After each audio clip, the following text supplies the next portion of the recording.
Assalamualaikum warahmatullahi wabarakatuh. Bertemu kembali dengan saya Ria Agustin Anggraini, CGP Angkatan 11 dari Kabupaten Mojokerto.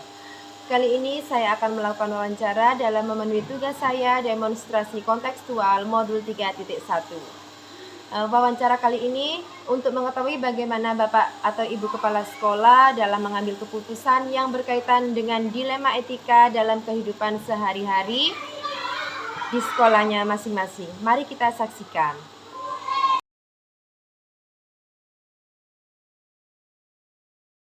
Assalamualaikum, selamat pagi Bapak.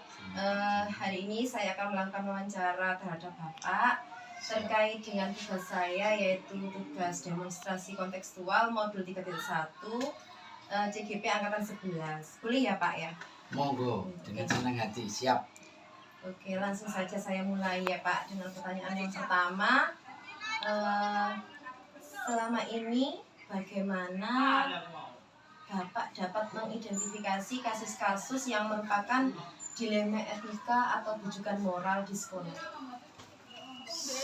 Ya Alhamdulillah, selama saya menjabat sebagai kepala sekolah, hal saya yang lakukan adalah termasuk mengidentifikasi dari kasus-kasus yang terjadi, dan kasus-kasus itu banyak memang syarat merupakan dilema etika. Ada beberapa kasus yang menunjukkan dilema etika.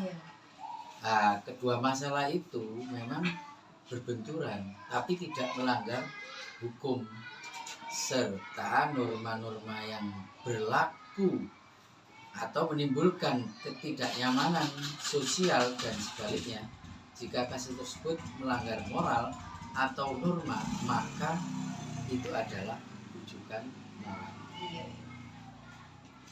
Untuk pertanyaan yang kedua, selama ini bagaimana Bapak itu menjalankan pengambilan keputusan di sekolah SDN Jandiharjo ini, terutama untuk kasus-kasus di mana Bapak itu ada dua kepentingan yang sama-sama benar atau sama-sama mengandung nilai kebajikan? Ya, untuk pengambilan keputusan ini saya kadang sering minta pertimbangan dari Bapak Ibu guru yang sepuh untuk saya ajak musyawarah diskusi bagaimana ini mengandung nilai, mana yang mengandung nilai kebenaran, kesetiaan, dan adil. Nah, itu sehingga kami bisa memutuskan masalah-masalah tersebut, walaupun itu sama benarnya tapi ada prioritasnya. Masih tetap untuk berkolaborasi ya Pak ya. Untuk pertanyaan selanjutnya, yaitu langkah-langkah atau prosedur seperti apa yang biasa Bapak lakukan selama ini? Ya, untuk memilih kebenaran yang paling benar dan mudarat yang paling kecil, itu memang kita harus mempertimbangkan kepentingan terutama peserta didik. Ya, karena memang harus peserta didik yang diutamakan. Berpusat pada peserta didik itu Pak ya. Maka dengan berpikir tadi saya juga tetap juga minta pertimbangan dari beberapa guru yang sepuh, sehingga saya bisa menentukan langkah atau prosedur yang harus saya lakukan. Selanjutnya yaitu mengenai hal-hal Pak, hal-hal apa saja yang selama ini Bapak anggap efektif dalam pengambilan keputusan pada kasus-kasus dilema etika? Untuk menganggap yang efektif dalam pengambilan keputusan, ini yang kita sederhanakan pokok permasalahan itu, kemudian ya kita pertimbangkan manfaat mudaratnya tadi, sehingga kita bisa memutuskan mengambil kebijakan yang tepat.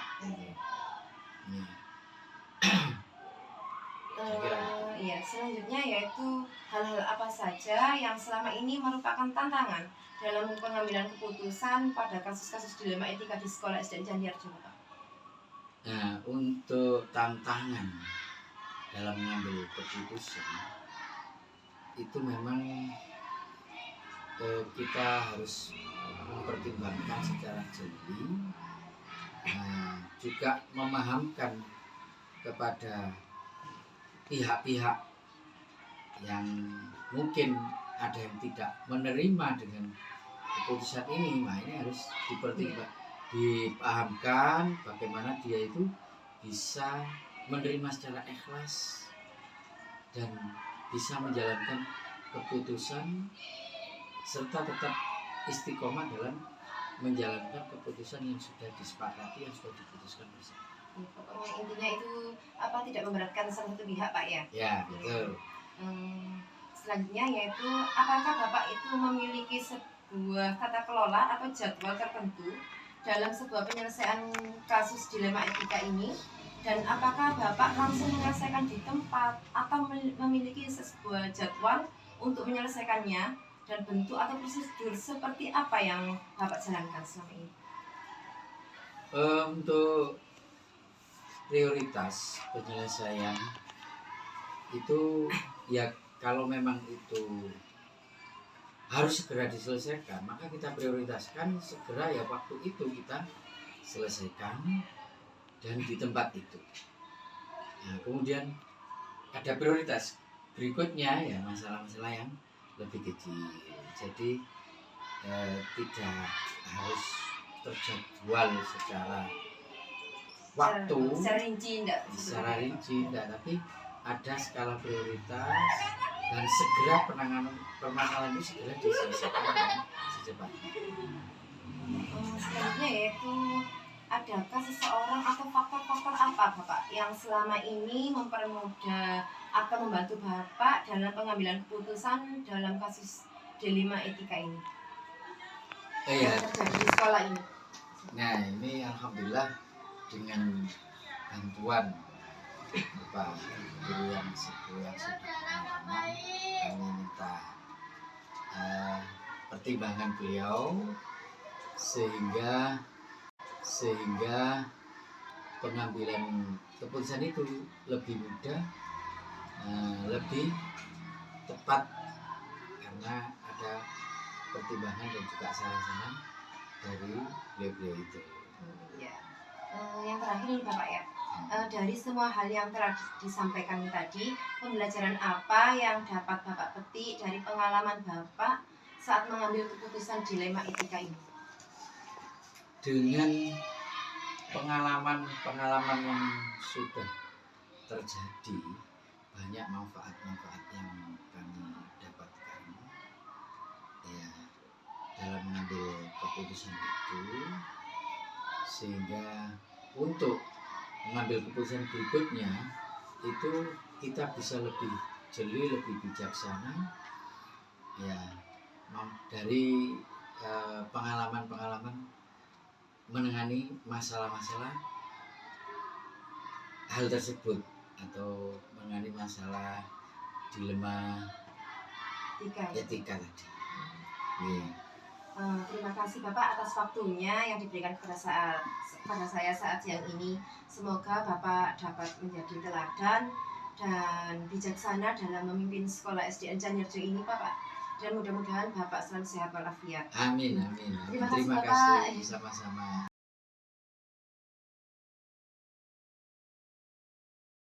Assalamualaikum warahmatullahi wabarakatuh. Selamat pagi Bu. Begini Bu, pada hari ini saya mau wawancara terhadap Ibu mengenai tugas saya demonstrasi kontekstual modul 3.1 tentang dilema etika atau rujukan moral. Boleh nih Bu? Langsung saja ke pertanyaan ya Bu ya. Yang pertama, selama ini bagaimana Ibu dapat mengidentifikasi kasus-kasus yang merupakan dilema etika atau rujukan moral di SDN Negeri Gading ini? Yang pertama kali yang saya lakukan adalah mengidentifikasi masalah itu apakah benar dengan benar atau apa benar dengan salah. Kalau itu benar dengan benar, maka itu saya masukkan dalam kelompok dilema etika. Tapi kalau masalah itu benar dengan salah, maka itu kemungkinan masuk di rujukan moral. Tapi di antara dua